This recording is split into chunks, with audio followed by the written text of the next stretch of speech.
sang de Jésus-Christ. Cher Saint-Esprit, règne au milieu de nous.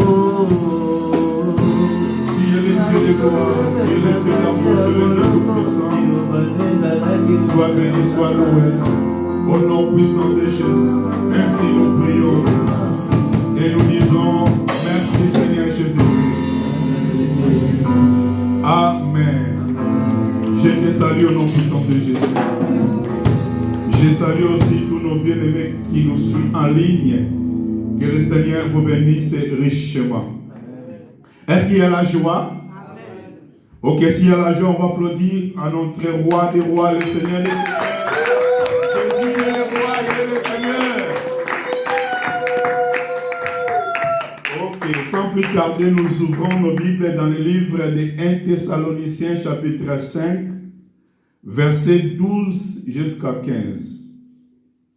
1 Thessaloniciens chapitre 5. 1 Thessaloniciens chapitre 5, versets 12 à 15. Je lis. Amen.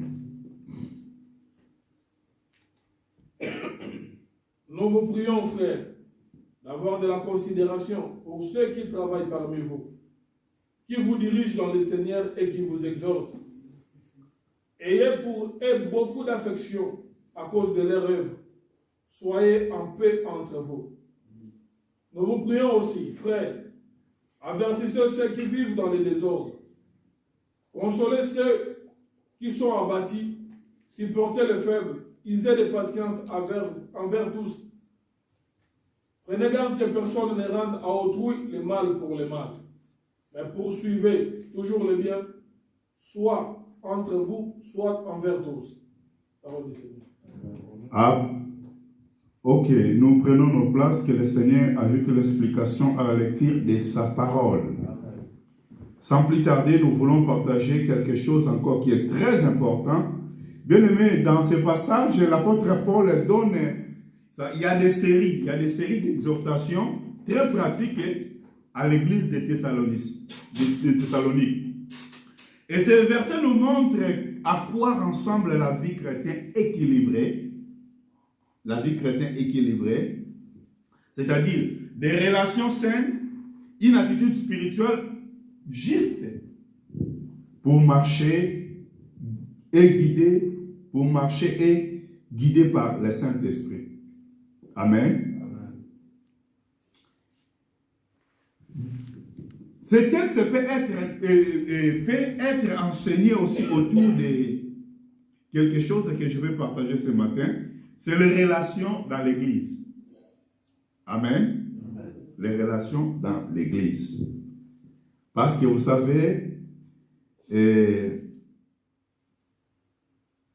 la Bible dit, dans le verset qu'on a lu, verset 12 à 15, la première des choses que nous voulons parler, c'est honorer ceux qui servent. Honorer ceux qui servent. C'est-à-dire, ayez de la considération pour ceux qui travaillent parmi vous. Que le Seigneur nous bénisse. Amen. Bien-aimés dans le Seigneur, quand nous réunissons, il y a des personnes que Dieu va donner des charges. Amen. Nous réunissons ensemble, mais on n'aura pas de charges égales. On a des différentes charges, on a des différentes responsabilités.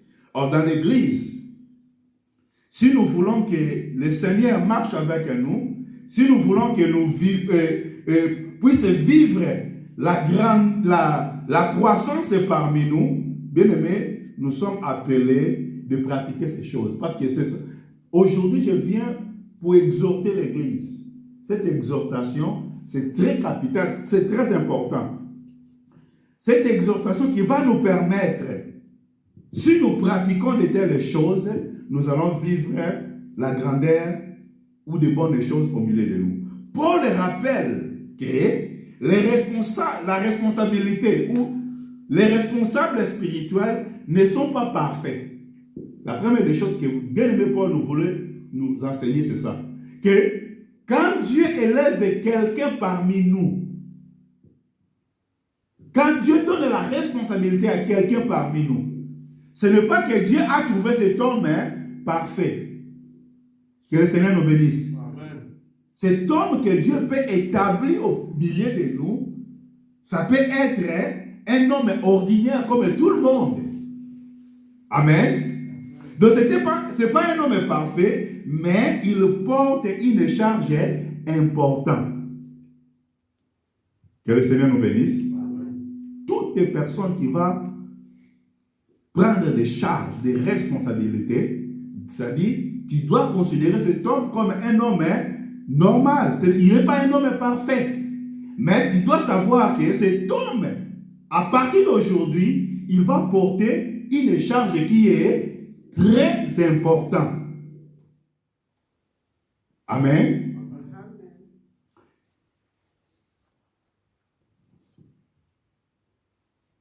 La manière de considérer là, c'est là qui va permettre la croissance, où l'Église puisse grandir. Amen. Bien aimé, l'Église pour grandir, je vais parler de 3 axes, 3 choses qui permettent la bonne croissance à l'Église.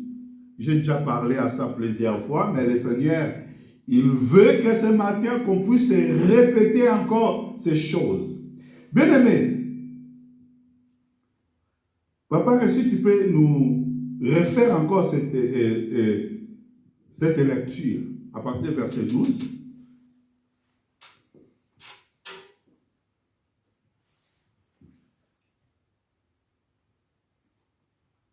« 1 Thessaloniciens 5, à partir du verset 12. » 1 Thessaloniciens 5, à partir du 12e verset, j'ai dit. Nous vous prions, frères. Nous vous prions. Oui. D'avoir de la considération pour ceux qui travaillent parmi vous, qui vous dirigent dans le Seigneur et qui vous exhortent. Verset 12. Ok. Vous voyez que Paul il est en train d'exhorter l'Église d'avoir la considération. Quand il parle de la considération, il veut parler du respect. Amen. Amen. Bien aimé dans le Seigneur, chaque personne que Dieu va mettre pour conduire quand même un groupe, on a établi notre bien-aimé Christ parmi nous pour diriger les groupes de musique. Ça, c'est un peu, comment je peux dire, c'est pas normal. Quelqu'un qui fait partie de ces groupes-là, il ne vient pas, il ne signale pas aussi les dirigeants qui est en train de diriger les groupes. Amen. Donc c'est très important. Si je suis absent, je dois signaler les responsables des groupes. Même non seulement les responsables du groupe. Dans l'église aussi, il y a des personnes, parfois ils ne viennent pas à l'église, ils ne signalent pas aussi le pasteur. Le pasteur, je suis empêché, aujourd'hui je ne serai pas là. On vient comme ça, il n'est pas là, il n'a pas fait le signe, ce n'est pas bien. Que le Seigneur nous bénisse. Que le Seigneur nous bénisse. Amen. Et quand tu ne viens pas, tu ne fais pas aussi signe, tu vas donner un travail à personne qui Dieu a établi pour chercher pourquoi tu n'as pas venu. Amen. Ça dit, tu as donné encore un travail. Or, si tu anticipes, tu signales. Et lui aussi, il peut avoir d'autres choses parfois à faire, au lieu de s'occuper encore de ton absence. Que le Seigneur nous bénisse. Amen. Moi, Dieu m'a fait grâce. J'ai conduit une petite église, mais je vis comme quelqu'un qui conduit une grande église. Amen. Amen. Donc, si tu ne viens pas, et tu n'as pas fait signe, je ne t'appelle pas, sache que Dieu m'a fait grâce de conduire une église comme une grande église. Vous pensez que si aujourd'hui j'ai 1000 membres à diriger et un membre n'est pas présent avec 1000 membres, je saurai si tu n'es pas présent. Amen. Amen. Parmi 1000, tu as 1000 membres, tu as 1000 membres de l'église. Il y a un membre de l'église qui n'est pas venu. Tu ne sauras pas. Amen. Amen. Tu ne sauras pas. C'est-à-dire tu n'auras pas aussi le temps de l'appeler. Vous voyez? C'est-à-dire c'est ma animation de la foi. Je vis par la foi. Amen. Amen. Je vis par la foi. L'œuvre que Dieu nous a donnée, c'est l'œuvre de conduire par la foi. Que le Seigneur nous bénisse. Donc, c'est important, quand tu es absent, fais quand même un signe. C'est un signe de respect, de considération. Fais un signe qu'aujourd'hui, je ne serai pas là. Que le Seigneur nous bénisse. Amen. Que le Seigneur nous bénisse. Amen. Bien aimé, la première des choses, c'est le respect. Le respect, non seulement de conduite de la personne, et le respect aussi des programmes que la personne, que Dieu a établi, nous a donné.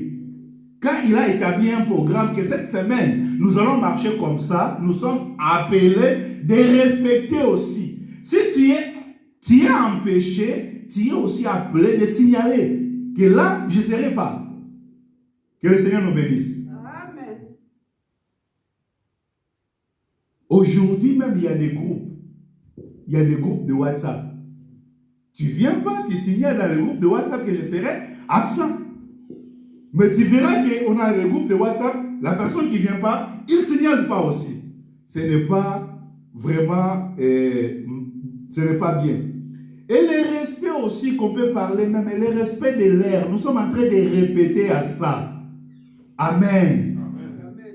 Le respect de l'air. Bien aimé dans le Seigneur, nous sommes appelés de respecter des petites choses et Dieu va nous confier encore de grandes choses. Le culte, ça commence à 10 heures. 10 heures, le Seigneur est présent parce que la Bible a dit, là où 2 ou 3,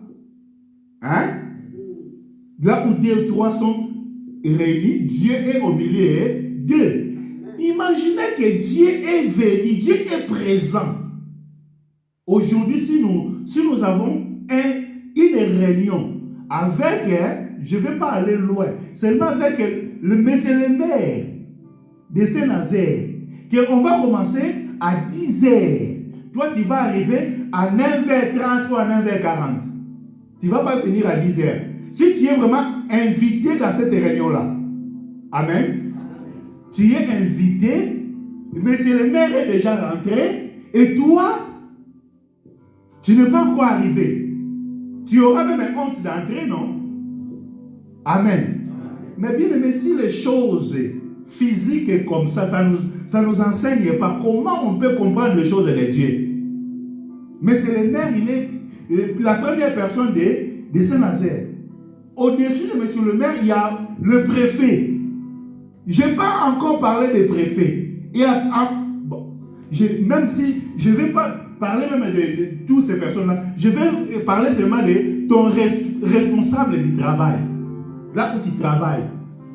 Ton responsable a planifié une réunion qui va commencer à 9h30. Toi, tu arrives à 9h45.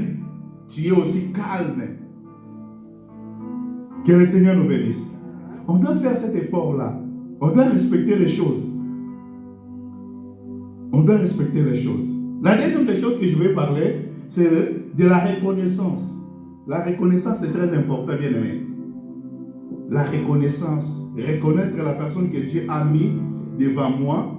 Et Dieu aussi va reconnaître, et Dieu aussi va permettre à l'autre personne de te reconnaître dans la vie.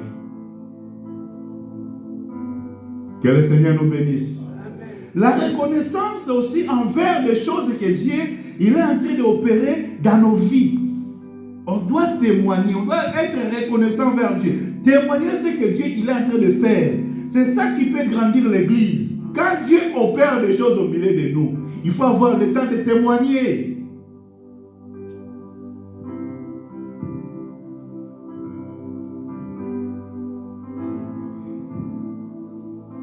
Amen. Il faut avoir le temps de témoigner. La troisième des choses, c'est de la paix. Avoir la paix. Que le Seigneur nous bénisse. Il y a une église où il y a la paix, il y a la croissance. L'église va grandir. Une église où il y a la paix, les choses vont aller bien. Mais une église où il n'y aura pas la paix, les choses ne marcheront pas. Que le Seigneur nous bénisse. On a lu avec vous dans le livre des Actes, je pense, chapitre 7, où la Bible dit que l'église était en paix et il grandissait. je partage avec vous ici. Que le Seigneur nous bénisse. On doit vivre dans la paix. C'est une exhortation aujourd'hui. Je viens pour exhorter. Bien aimé, une communauté devient fragile. Une église devient fragile. Quand? Amen. Qu'est-ce qui peut fragiliser une communauté? Qu'est-ce qui peut fragiliser une église comme nous sommes réunis comme ça? Quand il y a le respect, non? Hein? Fragiliser, je parle de fragilisation. Amen. Quand il y a le respect, il n'y a pas la fragilisation. Mais une église devient fragile lorsque les critiques dominent. Amen. Lorsque les critiques dominent, l'église ça devient fragile. Ce n'est pas mauvais de critiquer. Amen. Parce que si on ne critique pas, on ne va pas aussi améliorer les choses. L'amélioration vient là où on a trouvé quelque chose de faille. On va chercher à minimiser ces failles, à enlever, à annuler ces failles. À enlever ces failles. Mais, si, au lieu de chercher l'amélioration, nous sommes basés beaucoup sur les critiques, nous sommes beaucoup dominés sur les critiques, les choses ne marcheront pas. C'est-à-dire, je ne vais pas aller témoigner. Vous savez que l'évangile transmet de bouche à l'oreille. Amen. Là où nous sommes, si nous parlons bien de là où nous sommes, les gens aussi, ils chercheront à aller trouver les biens qu'on a entendus. N'est-ce pas? Mais si nous sommes dominés aujourd'hui, ce qui est même très critique, tu verras que les enfants de Dieu sont en train de critiquer leur communauté ou leur église, là où il y a des païens. J'étais étonné qu'un jour, quelqu'un me disait que j'ai entendu, il parlait, ça fait longtemps, hein? Les gens ils étaient en train de boire, mais ils sont en train de parler le mal des lèvres de Dieu. Et parmi ceux qui parlaient là, les enfants de Dieu étaient là. Que le Seigneur nous bénisse. Bien-aimés, et cherchons à... Oui, on peut avoir des failles, on peut avoir des manquements, mais chercher comme c'est pour ça que je viens de dire que quand Dieu établit quelqu'un parmi nous, ce n'est pas un homme parfait. Amen. C'est un homme qui a des failles. Mais tu dois savoir qu'il porte une grande responsabilité. Et cette responsabilité-là a besoin des appuis, pas des critiques. Amen. Il a besoin des appuis, des soutiens, de la considération, du respect. C'est là qui va aider cette personne d'avancer. Que le Seigneur nous bénisse. Je vous enseigne toutes ces choses et parfois demain je peux être absent. Je serai toujours avec vous, mais il y aura un moment que je peux être absent. Mais vous devez pratiquer ces choses que je suis en train d'enseigner parmi vous. Amen. La deuxième des choses que je vais parler, les choses qui fragilisent l'église ou la communauté, c'est quand l'orgueil s'installe. Amen. Amen. Quand il y a l'orgueil qui s'installe.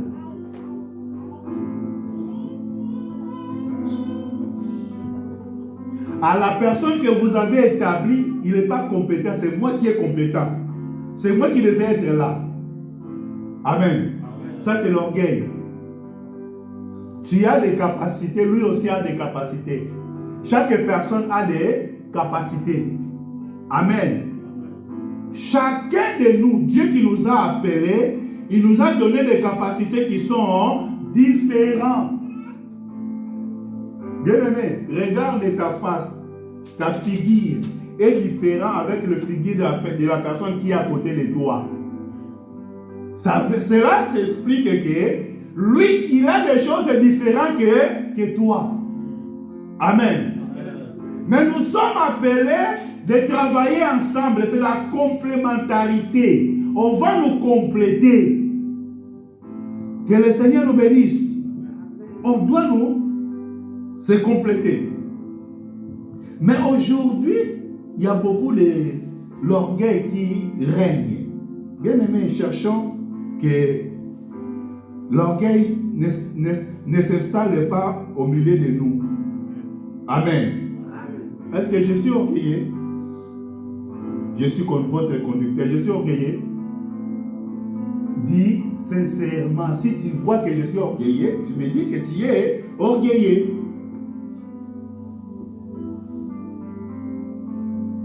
Amen. Je demande d'abord moi que je suis devant vous. Je suis un orgueilleux. Frère, regarde, oui. Amen. Allô, oui. Mon frère, tu es orgueilleux. Que le Seigneur nous bénisse. Il a dit, tu es orgueilleux. Pourquoi tu es orgueilleux? Parce que tu es seul à l'église. Il faut être avec les autres collaborateurs. Je suis avec Papa Rex, je suis avec Frère Chris. On a des conducteurs. Amen. Amen. Amen. Que le Seigneur nous bénisse. Demande ton frère s'il est aussi orgueilleux.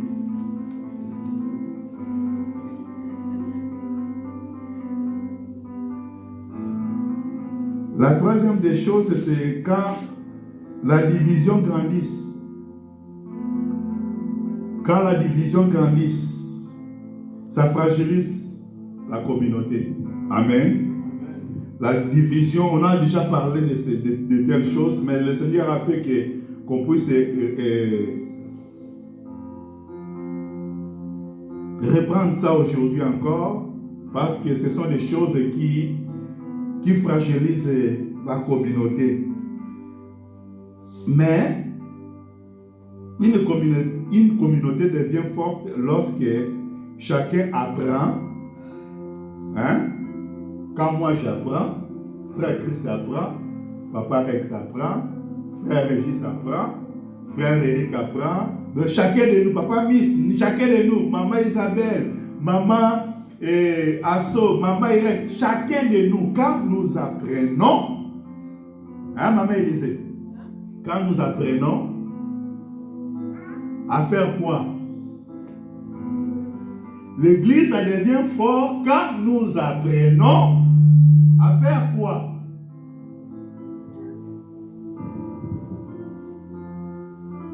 De gauche à droite. Quand nous apprenons à encourager. Amen. Quand nous apprenons à encourager. Quand nous apprenons à soutenir, comme je viens de dire, et à prier les uns les autres. On n'a pas cette habitude-là. Nous ne prions pas ensemble. Hein? Parce que les jours de prière, le mercredi, vous n'êtes pas là. Je ne sais pas si vous priez pour nous dans vos maisons. Je ne sais pas. Mais ici, quand nous sommes réunis pour prier, vous n'êtes pas là. Amen. Mais l'église, ça devient fort quand nous prions les uns les autres. La Bible dit que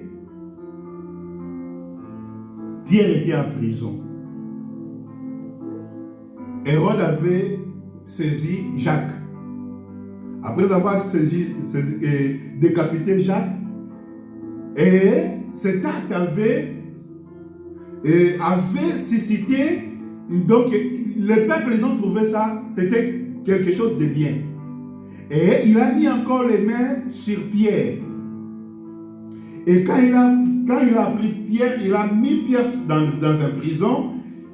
Il attendait que passe le jour de, je pense que c'était le pain sans levain, le fête, pour être aussi décapité Pierre. Mais la Bible dit que l'église, ils sont mis à prier pour Pierre. Ce n'est pas Pierre qui est en train de prier, mais l'église, ils sont mis à prier pour lui. La Bible dit que le Seigneur a envoyé son ange, qu'il est allé libérer Pierre. Vous voyez? La première des choses, je ne sais pas ils envoyaient des lettres à Pierre pour l'encourager. Et la deuxième des choses, ils ont soutenu dans la prière. Amen. Et la Bible dit que le Seigneur a envoyé son ange pour aller libérer Pierre. Bien-aimés, nous devons prier les uns les autres. Amen. Nous devons prendre soin des différents besoins aussi. Paul mentionne plusieurs catégories de personnes. Verset 13. Papa Rex, qu'est-ce que la Bible a dit? 1 Thessaloniciens, chapitre 5, 13e verset. Paul parle de plusieurs catégories de personnes. Oui. Ayez pour eux beaucoup d'affection à cause de leurs rêves. Soyez en paix entre vous. Ok. 14. Nous vous prions aussi, frères. Avertissez ceux qui vivent dans les désordres. Consolez ceux qui sont abattus. Supportez les faibles. Ayez de patience envers tous. Ok. Qu'est-ce que bien-aimé Paul nous voulait nous parler ici? Paul a mentionné plusieurs catégories de personnes. Première catégorie, il parle de qui? Hein? Pardon? Il y a première catégorie, il a parlé, verset 14, on va répéter encore. Ceux qui vivent dans les désordres. Ceux qui vivent dans les désordres. Aussi, frère. Oui. Avertissez ceux qui vivent dans les désordres. D'abord, la première catégorie, dans la communauté, il y a des gens qui vivent dans les désordres.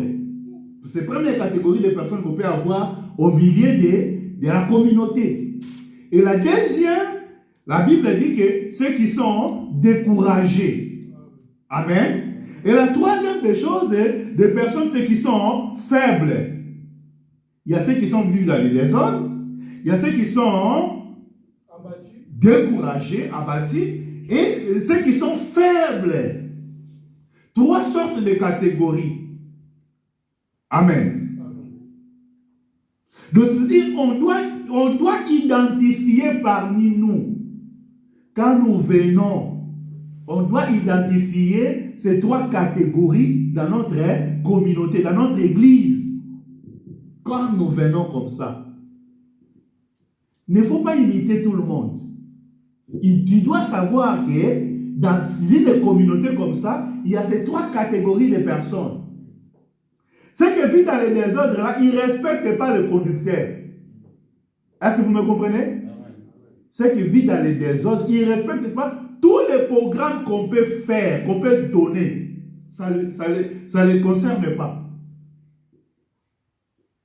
Amen.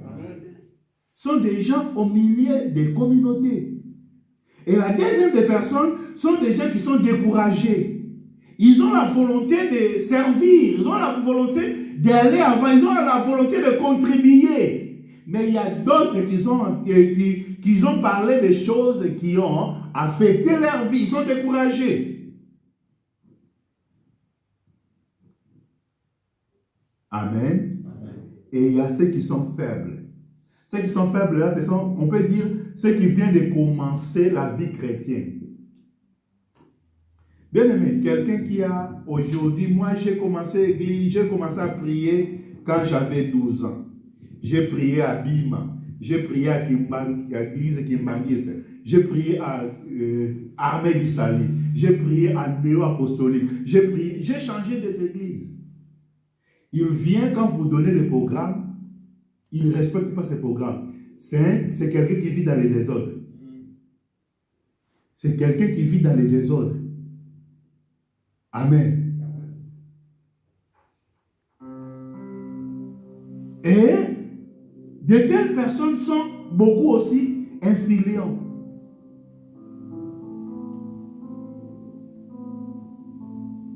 Est-ce qu'on a bien compris? Mais, bien aimé, ces catégories de personnes, chaque personne aussi a besoin d'un accompagnement différent. On a 3 catégories. Chaque catégorie a besoin de l'accompagnement différent.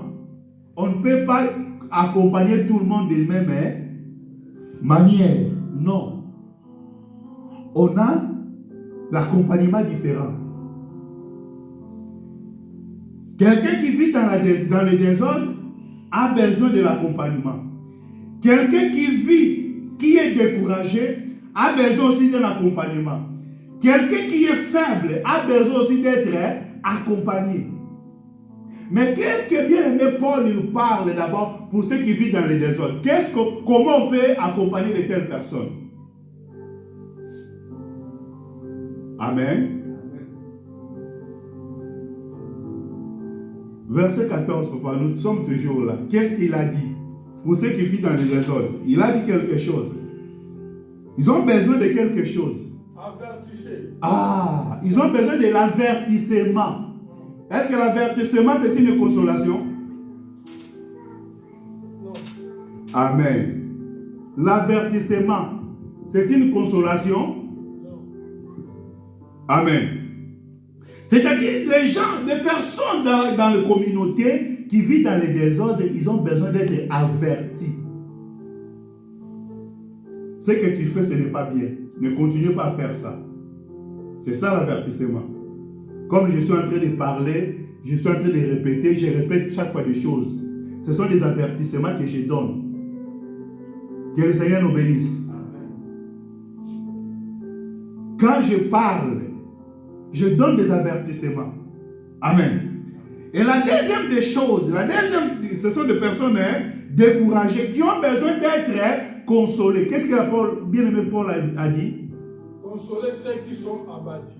Consoler ceux qui sont abattus. Ne pas consoler ceux qui sont vivants dans les désordres.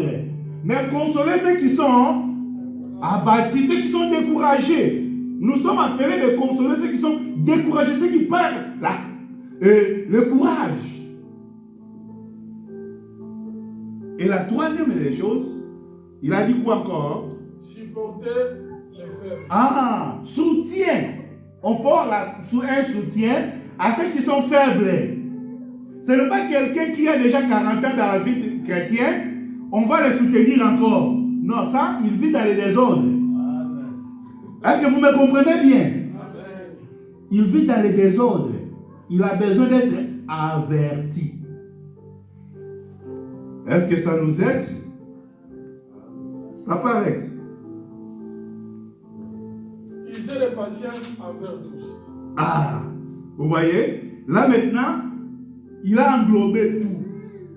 Quelqu'un qui vit dans les désordres, on va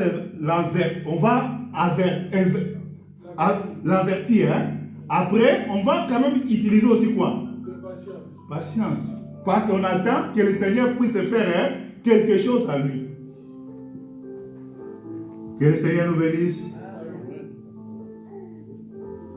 Donc dans l'ensemble, Paul nous a appelés, Dieu nous a appelés à travers, bien aimé Paul, de supporter, d'user envers tous la patience.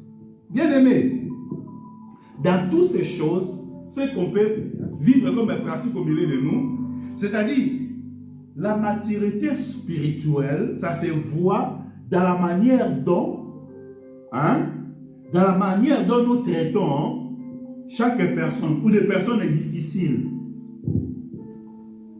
Dans la vie, Dieu va nous mettre devant des hommes qui sont difficiles. Non, maintenant, notre maturité est liée par rapport à la gestion de telles personnes. Que le Seigneur nous bénisse. C'est-à-dire, notre maturité, ça va nous aider à vivre dans l'harmonie. C'est-à-dire, pour vivre dans l'harmonie, il a ajouté quelque chose, verset 15. Il a dit quoi? Refuser l'esprit de vengeance. C'est-à-dire, il a donné une leçon. Qu'est-ce qu'il a dit? Ne rendez pas à personne le mal pour le mal. Amen. Ne rendez pas. Bien aimé, ce monde fonctionne avec quoi? Ce monde fonctionne sur la vengeance. Amen. Ira va bêter bombe ou il n'y a pas de tomboli à lui. Attends ici, la pays est ami à Moukabeti. Il y a pas de Amen. Amen. Ça c'est le monde. Dans le monde, pour être respecté, il faut remettre à la personne la manière dont il te traite. Est-ce que vous me comprenez? Mais le royaume de Dieu est différent. Le royaume de Dieu fonctionne par rapport à la grâce. Amen. Le royaume de Dieu fonctionne par rapport à la grâce. C'est pour cela que Christ nous a parlé. Il a parlé de quoi? Supporter. Christ nous a parlé. Il a dit quoi? Prenez garde que personne ne rende à autrui le mal pour le mal. Ok. Mais poursuivez toujours le bien. Ok. Soit entre vous, soit envers tous. Poursuivez toujours le bien, soit avec vous ou envers tous. Amen. Bien aimé, ce matin, je suis venu pour porter cette exhortation de dire que nous devons rechercher à gagner. Nous ne devons pas chercher à gagner des conflits, mais nous devons chercher à refléter Christ. Amen. Qu'est-ce que Christ a dit? Aimez vos ennemis. Amen. L'Église va grandir si nous allons aimer ceux qui nous persécutent, ceux qui nous parlent le mal, ceux qui nous traitent des regards différents. Nous devons aimer de toutes ces personnes. Amen. Amen. Bien aimé, ça c'est l'exhortation que Dieu m'a donnée ce matin, qu'on puisse parler. C'est-à-dire, Dieu veut la grandeur, Dieu veut la croissance au milieu de nous. Mais nous devons pratiquer de telles choses. Amen. Amen. Amen. Respecter toutes les personnes que Dieu va établir au milieu de nous. Même s'il est plus jeune que toi, mais tu vas respecter. Amen. Respecter le programme que Dieu va donner au milieu de toutes les personnes que Dieu a établies parmi nous. Nous allons nous mettre debout, nous allons prier. Nous allons prier pour l'Église. On a besoin de la grâce du Seigneur. On a besoin de la grâce du Seigneur. On a besoin